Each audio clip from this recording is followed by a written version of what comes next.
Hi guys, good morning. My name is Saul. I want to be doing a video here about my immigration interview in Ciudad Juarez, Mexico. This is actually in February of 2019. It's about February 12th, about 9 in the morning right now that I'm recording this. My interview was on February 8th, and just wanted to, throw my experience out there in case you guys have any questions, see if this might help anybody who's in the same situation I am, because it is a little tough. So I'm gonna start by giving you guys a little background about myself, because my case I think was a little different than others. I'm 23. I was brought into the country when I was 5 years old. I've lived my entire life here in the United States. So you can imagine how scared and nervous I was coming here. I have 2 kids at home with my wife, and honestly, it's one of the hardest things I've ever done, because I didn't know if I was going to get approved or not. So, coming down here, seeing my kids the last time, it's it takes a toll on you, and you really don't. The only thing you can do is stay positive. And, my mindset was, I'm already here. I already crossed the border to Mexico. There's no going back. So I can either be negative and start thinking about all the things that could go wrong, or I can be positive about the situation and keep telling myself that everything's going to be okay. Have that confidence, and you'll see you'll be able to get through it. So starting with the interview, my appointment was at 8:45 a.m. I really don't think it matters how early you get there or what time you get there, because when you start coming in, they start passing you. I don't think they really care about the appointment time. So if you want to get there earlier, you can. I got there an hour earlier, about 7:45, and they passed me in. They didn't even check what time my appointment was. So once you go outside, there's 2 lines. There's some for the tourist visas, people that are applying for visas like for tourists, and then there's the immigration visas, which is the one that I had for my residency. So they threw me in the back of the line. It was very cold that morning, windy, super breezy. I think it took about 20 minutes before I got in. Once I got in, they made me take everything off. Jacket, belts. They checked my backpack, make sure I didn't have anything that I couldn't take in there. So you can't take any sort of electronics, anything that could be a weapon. You can't take your phone as well. So you have to leave your phone with somebody. If you have someone there waiting for you, if not, then you have to leave it in the hotel. But it's pretty hard. I saw some guy go outside and give some random guy his phone to take care of. After the interview, I noticed that he was looking for the guy. I guess the guy took off with his phone. So you gotta make sure you don't take it with you, or at least you give it to someone who you trust, or someone that's there with you. So after they checked me, they passed me through the line. To go on the outside, there's like a little kind of like a greenhouse past the first doors of the consulate. So it's outside and then inside again. Before I went outside, they gave me a little paper. I think I was 242, that was my number. And they just tell you to go straight until you hit the little greenhouse, and then there's chairs. So right there, I think I lasted about an hour and a half waiting, because they were passing us row by row. They were moving us over, how people were going in. So once it hit our turn, we went inside, and it's kind of like when you go to the bank. So this is where the interview happens, on the other side. But it's when you go to the banks, you can't really physically touch them, but they're behind a glass door, and you can talk to them. Now, before that happened, they made us sit down on some more chairs, and you go to some of the windows on the left side. I think on the left side, they just collect information to make sure, you have everything. And I forgot to mention, when you enter the consulate, you have to make sure you have your passport, your DS-260, and your appointment letter. Those 3 things you're going to need, because if you don't have them, they're going to get people to go in front of you, and you're gonna have to stand there looking for everything. So you want to make sure you have those three on hand. That's el pasaporte, el DS 260 y la letra de la cita. So I had those still in my hand. Before I got to the window, I actually they told me to get out my birth certificate and my marriage certificate. So I had all that out, and once I got to the window, the guy asked me, ¿Quién te está pidiendo? I'm like, my wife. Where do you guys live? I told him where I live. And that was pretty much it. He looked at me and then gave me, on my little tag that I had, the 242 number. It's like when you go to, a meat store and you grab a number. It's one of those little white numbers.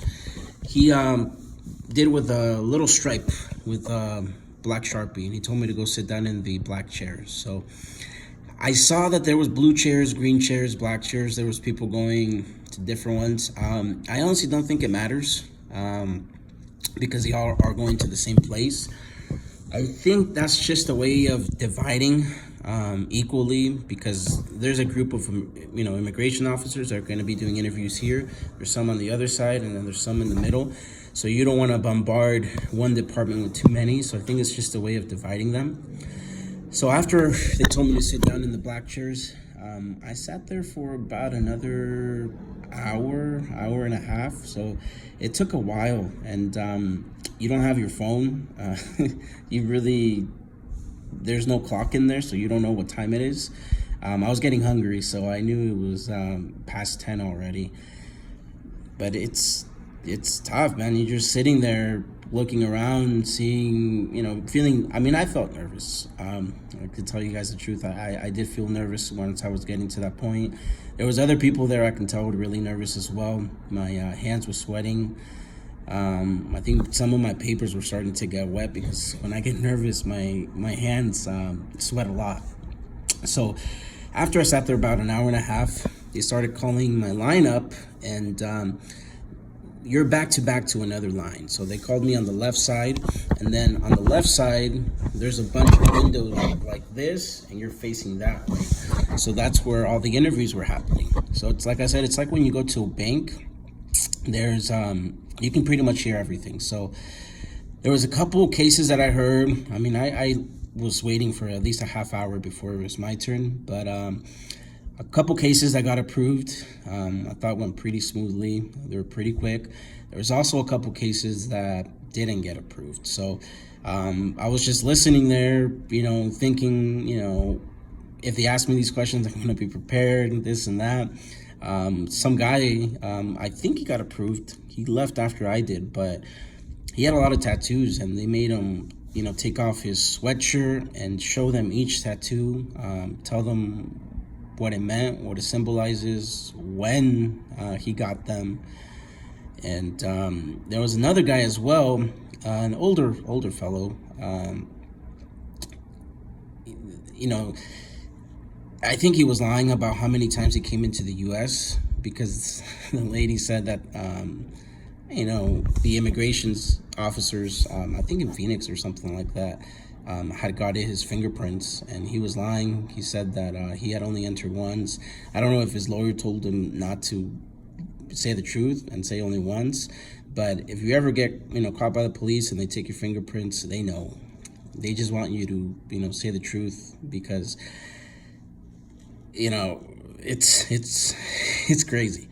So after it was my turn, there was a couple different immigration officers. There was two Americans, one lady, one a guy, and then there was a couple of Hispanics. So I was hoping I didn't get the American guy, because this guy looked like he was asking a lot.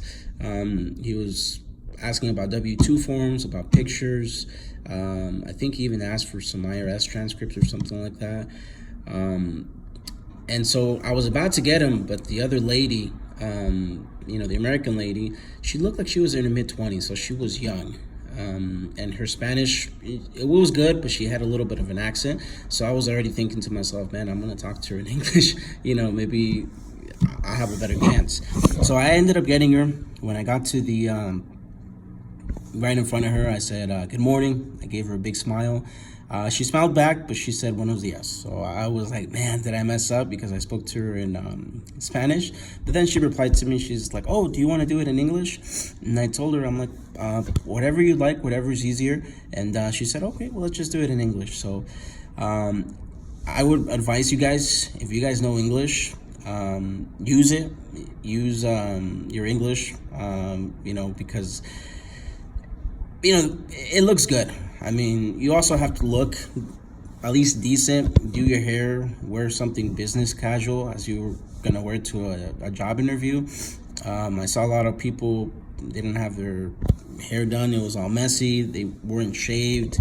I think I might have seen someone in flip-flops, man, and that doesn't look good. That doesn't look good. You have to look presentable when you talk to them eye to eye. Make sure you don't look like you're getting nervous, because if that happens, then they're going to be suspicious and they're going to look for more information from you. So after that, she made me raise my hand, my right hand, to swear I was telling the truth. I said yes.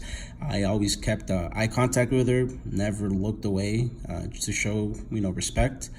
Then she asked me what my full name was. I told her my full name. She asked me quién me estaba pidiendo. I said my wife. She asked me what I do for a living, what she does for a living, if we live together. Then she asked me if we have kids. And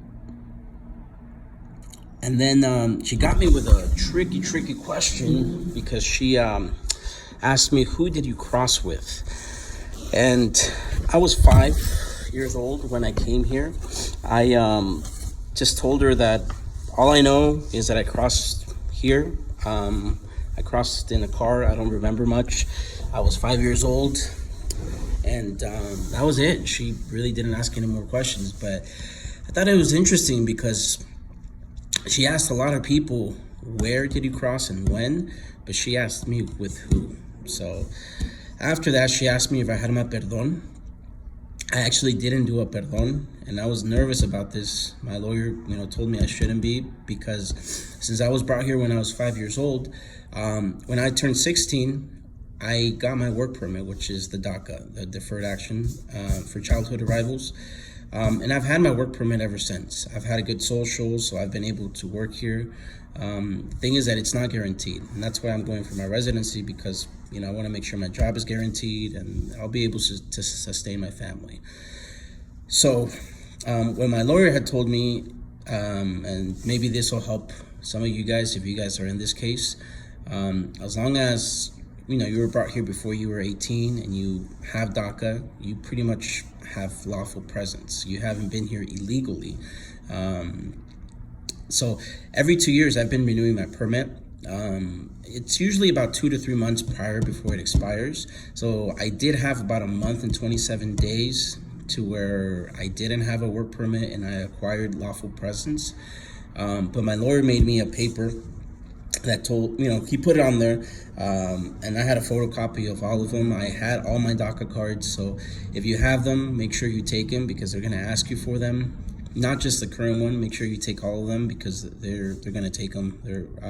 I wanted to keep mine, but they took it, it's whatever's. But I gave her the paper that said that I had acquired a month and 27 days, but I can acquire at least 6 months, so I didn't need a perdón. And she took it to the back. I looked over and she was showing it to a supervisor. I dropped. My heart dropped. I thought something was going to happen. I thought they were going to tell me no.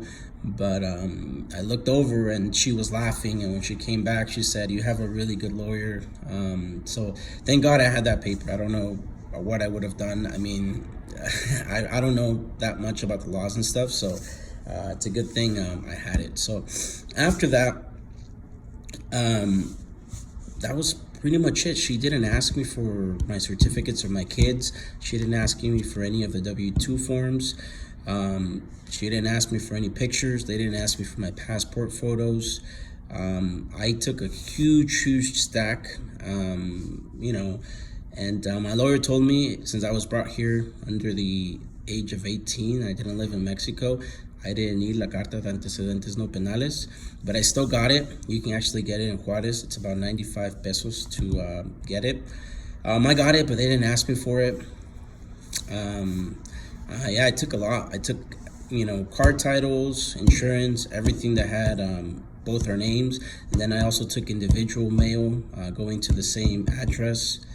I took my high school diploma, I took my middle school diploma, I took my elementary school diplomas. Man, I took everything to show them that I was a good person. So thankfully, I mean, it was quick. I think mine was one of the most quickest. So after that, she just smiled at me and told me that my visa was approved. She gave me this green little paper with the directions on what to do next, and this little white one about the civil rights. When she said that to me, my heart sank. I was so happy. I just wanted to get out of there, and before she changed her mind. So I said thank you. She kept my DACA cards, and that was pretty much it. She told me it was going to take about 4 to 5 business days until I get my packet here in Juarez, so I can get my visa, my passport, and then fly back home. I went outside. I saw my uncle and my father-in-law. They were waiting for me outside. It was very, very nice being able to say that I got it. So that's pretty much it, guys, in a nutshell. I went in at 7:45. I didn't get out till 12. So it was long. I felt like it was longer. I thought it was maybe like 1 or 2 o'clock when I got out. But that's just because, you don't have your phone. You don't have anything to really entertain yourself. It's just one of those things that, you got to do. You got to do it for your family, for your kids. I'm very happy that I did. I know people that have gotten their immigration appointment, but they haven't gone because they're scared that something can happen and not be able to come back. But you know what? It is for the best. I came here, thinking positive, and it helped me all the way through. Like I said, I know it's hard when you have kids. I have 2 of my own. And, I remember when my boy, he's 3 years old, and my daughter, she's about 2 months. So my daughter, she doesn't know much. She's not going to remember everything, but my son does. And I felt sad when I left him. I gave him a hug. And as I was going onto the airplane, I thought to myself, this could be the last time I can see him. And I just try not to keep that mindset, but sometimes it does keep the better of you. But you just have to keep moving forward. So the reason why I was making this video was because I wanted to help everyone out that's going through this. If they have a similar case or they have kids, stay positive. Everything's in God's hands. If you haven't done anything wrong, you just have to be honest with them. If you've had a DUI or you've had any problem with the law, it's been a few years, you've paid your debts, don't lie to them. Say the truth. They're not gonna not give you the visa if it's been a few years. They just want to they already know everything. They just want to make sure that you are honest and that you are not lying, if that makes sense. So I'm gonna make a few more videos about my medical exam, about my biometrics, about how much I spent here, about the hotels that I stayed in. I stayed in 2. I stayed in Mesa Luna and El Conquistador. And I'm also going to make a video when I get my packet on when I take it to the border, all that good stuff. I'll also make a video on la carta de antecedentes no penales. If you guys want to know where to get it, I'll make a video on that if you guys need it. But remember, you don't need it if you've been here if you've been in the U.S. under the age of 18. I don't think they're going to ask you for it. You guys should be fine. So once again, guys, my name is Saul. If you guys have any questions or concerns, please leave them down below. I'll be more than happy to answer them. I'll also leave my email if you guys want to send me some emails. If you have any questions, I'll be more than happy to answer them. And that's it. You guys have a good one. Que Dios los bendiga. I hope you guys get your residency. Bye.